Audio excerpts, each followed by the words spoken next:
Imagine, vous pensez tout faire pour la rendre heureuse. Mais les comportements parfois inconscients éteignent peu à peu l'étincelle qui vous unit. Découvrez les erreurs à éviter pour garder une femme intéressée. Mais avant tout, abonnez-vous d'abord, si ce n'est pas encore fait. Likez et activez la cloche de notification. Faites ça. Première erreur à éviter, l'égoïsme rationnel. Les pièges du moi d'abord. En fait, cela consiste au fait de parler uniquement de vos projets, vos problèmes, sans vous intéresser aussi. Vous ne l'incluez pas dans vos projets. C'est l'égoïsme. C'est moi, vous, du début jusqu'à la fin, sans pourtant l'inclure dedans. Elle peut fouiller et partir. Bon, elle pourrait probablement se dire, mais c'est gars-ci, bon, voilà. Il ne me considère pas, quoi. Mes problèmes, il n'en parle pas, il ne les considère pas, ou encore minimiser ses émotions en disant des trucs du genre, ah non, tu dramatises, mais enfin.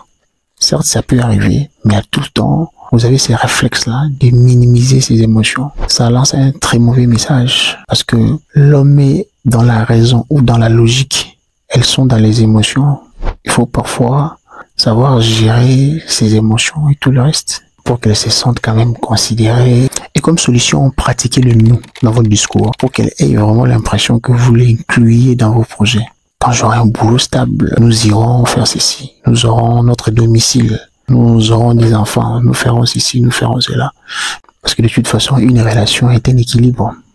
Deuxième erreur, les manques d'ambition personnelle. C'est reposé sur l'oreiller. Auparavant, tu as été un batailleur, un forceur, un chercheur, un très grand travailleur, un hustler. Mais voilà, depuis qu'elle est venue dans ta vie, tu n'as plus de passion, de projet ou d'inspiration. Tu t'es déconnecté de toi-même. C'est une erreur grave. Parce qu'une femme veut vous voir évoluer et progresser, pas vous porter. Elle est hypergame, il ne faut jamais oublier ça. Elle peut vous aider, vous assister parfois. Quand vous êtes en difficulté, vous passez des moments très compliqués, très difficiles. Elle vous aide, c'est pas grave, c'est pas mal. Mais relevez-vous vite pour que vous soyez même à mesure d'assumer vos responsabilités. C'est ça la réalité. Elle ne peut pas vous porter. C'est elle qui fait le tout. Elle fait ceci, elle fait cela. Enfin, c'est lui qui devient le monsieur. Attendez, et vous étonnez qu'elle vous manque de respect. Ce sont des erreurs graves à éviter. Elle peut se désintéresser. Il n'y a plus ces émotions-là parce que c'est maintenant lui l'homme. Elle peut vous aider, mais elle ne peut pas vous porter. Elle n'est pas votre mère. Elle n'est pas ta mère. C'est la réalité. Et comme solution, montrez-lui que vous grandissez. Grandissez en vrai, dans la vraie vie, même dans des petites choses. Vous entreprenez ici et là. On comprend que même tu vendais, je sais pas moi, quoi là. Il y avait un ou deux pièces. Demain, ça grandit, ça évolue, ça progresse. Ça donne l'espoir. On espère quand même que demain, on pourra réaliser quelque chose de grand. Troisième erreur, les promesses non tenues. L'érosion de la confiance. Parce que tu es un grand menteur comme n'importe quoi. Non, faut changer, mon frère. Faut être royal. Quand vous promettez quelque chose, réalisez-le, faites-le. Au cas contraire, ne promettez pas. Oh, on ira en voyage bientôt. C'est jamais arrivé. Oh, on fera ceci, c'est jamais arrivé. Oh, on fera cela, c'est jamais arrivé. Évitez même les petits mensonges répétés là. Oh, j'arrive dans une heure.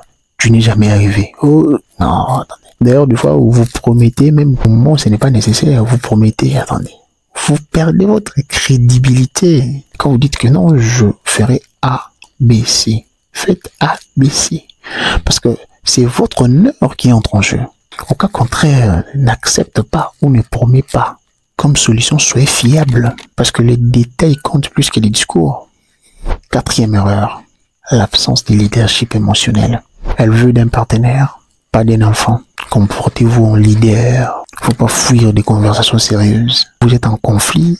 Il faudra que vous vous réunissiez pour en parler, pour en discuter. Elle veut le faire. Mais vous fuyez. Ou encore attendre à ce qu'elle prenne toutes les décisions. Ce n'est pas elle qui prend toutes les décisions. C'est vous qui êtes le chef, le responsable de la relation. C'est à vous de prendre des décisions cruciaux.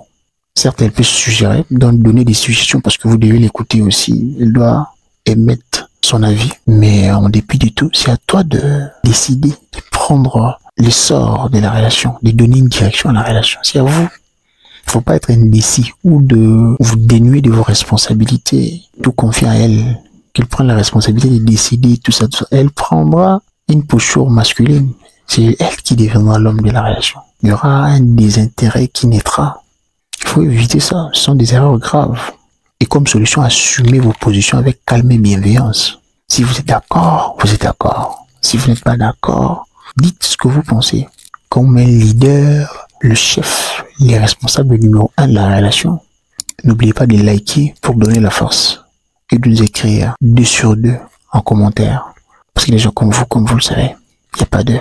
Et il n'y en aura jamais. Peace out.